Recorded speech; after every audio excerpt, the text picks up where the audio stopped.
ও দেশে দালালদের ভরে গেছে, বাংলাদেশের দালাল, ঘাটে ঘাটে দালাল। ঘাটে ঘাটে। ভাই আসলাম কম্বোডিয়া থেকে। কম্বোডিয়া থেকে? জি ভাই। আপনার লাগেজ কই? লাগেজ টাকেজ কিছু নাই, গেছিলাম যেভাবে যাওয়ার সময় মনে করে দালালে কম টাকার টিকিট কেটে দিয়েছিল। আচ্ছা, আচ্ছা। 7 কেজি নিয়ে গেছিলাম, আসার সময় এই 7 কেজি নিয়ে ব্যাক করলাম। এখন কম্বোডিয়া থেকে কয়দিন পরে আপনি ফিরলেন? কম্বোডিয়া আমি 8ই ফেব্রুয়ারিতে ঢুকছিলাম। আজকে 2026 ফেব্রুয়ারিতে ঢুকছেন? হ্যাঁ 2026 ফেব্রুয়ারি। 2 মাস পরে আবার রিটার্ন ব্যাক করলেন। মূলত কারণ কি? মূলত কারণ হচ্ছে ও দেশে বর্তমান সব কিছু বন্ধ। ও দেশে দালালদের ভরে গেছে, বাংলাদেশের দালাল, ঘাটে ঘাটে দালাল।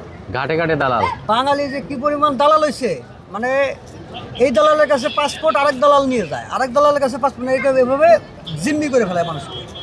আমি যাওয়ার পরে আমার ঘটনা বলে, আমি যাওয়ার পরে নামার পরে এক দালালের কাছে আমার নিয়ে গেল, নিয়ে যাওয়ার পরে তার কাছে আমার থাকতে দিল, সে আবার যাওয়ার সাথে আমার পাসপোর্ট নিয়ে নিয়েছে। তার সাথে এই দালালের মনে হয় পাওনা দানা সমস্যা, আমার ছাড়ে না। পরে ফোন টোন করার পরে, বাড়িতে ফোন টোন করার পরে পরে ছাড়লো, তারপরেও আমার কাছ থেকে সে 60,000 টাকা নিছে। বাংলা টাকা 60,000? বাংলা টাকা এসে ব্যাংক থেকে ট্রান্সফার করে দিয়েছি, আমার কাছে সব ডকুমেন্ট আছে। 60,000 টাকা নেওয়ার পরে লোন বাবদ মানে ইনাই বিনাই নেওয়ার পরে দালাল নিয়ে তো পরে আমি যখন ননপরে আসলাম, তার বাসা আসার পরে সে 2 দিন পরে দালাল এখান থেকে পলায় চলে গেছে। আচ্ছা। পলায় চলে গেছে পুরা যাওয়ার পরে ও আমার ভিসা করে দেওয়ার কথা, 1 মাসের সিঙ্গেল এন্ট্রি ভিসা দিয়ে নিয়ে গেছিলো। ওই যে দালাল পলাইছে তার আর খুঁজে পাই না। মূলত আপনি কম্বোডিয়া থেকে খালি হাতে ফিরলেন? খালি হাতে। কত টাকা দিয়ে গেছিলেন? গেছিলাম ভাই 6 লাখ আর 2 লাখ টাকা খরচ হয়েছে। 6 লাখ আর 2 লাখ, 8 লাখ। 8 লাখ টাকা। 8 লাখ টাকা নিঃস্ব হয়ে এখন বাংলাদেশে ফিরলেন। নিশ্চয়ই বাংলাদেশ। আপনি কত টাকা ঋণ আছেন এখন? ঋণ মনে করেন ধরেন 5 লাখ টাকা ঋণ আছে। এখনো 5 লাখ টাকা ঋণ আছেন। 5 লাখ ঋণের বোঝা মাথা নিয়ে এখন বাংলাদেশে ফিরলেন। বাংলাদেশে। এখন দালালকে কি করবেন? দালালকে পাওয়ার এই কোনো ব্যবস্থা বাংলাদেশে আছে? দালাল তো এখান থেকে পলাইছে, সে দালালের ধরার জন্য বহুত টাকা খরচ করছে, দালালে খুঁজে পায় না ভাই। এখন দালাল যদি বাংলাদেশে আসে তখন দালাল ধরতে পারবো। একসাথে?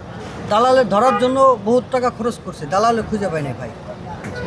এখন দালাল যদি বাংলাদেশে আসে তখন দালাল ধরতে পারবো। একসাথে কয়জন ফিরলেন আপনারা? একসাথে আজকে আমরা প্রায় 10-12 জন ফিরলাম। কম্বোডিয়ার একটু ভালো মন্দ বলেন। কম্বোডিয়া অবস্থা ভাই ভালো না, ও দেশে কাজ নাই, ও দেশে কিছু ওই দেশের অর্থনৈতিক অবস্থা কেমন? অর্থনৈতিক অবস্থা বাংলাদেশে আমরা $1 126-27 টাকা পাই, আর ও দেশে $1 4,000 টাকা পাই। আচ্ছা। 4,000 খিমার মুদ্রাস্ফীতি অনেক হাই।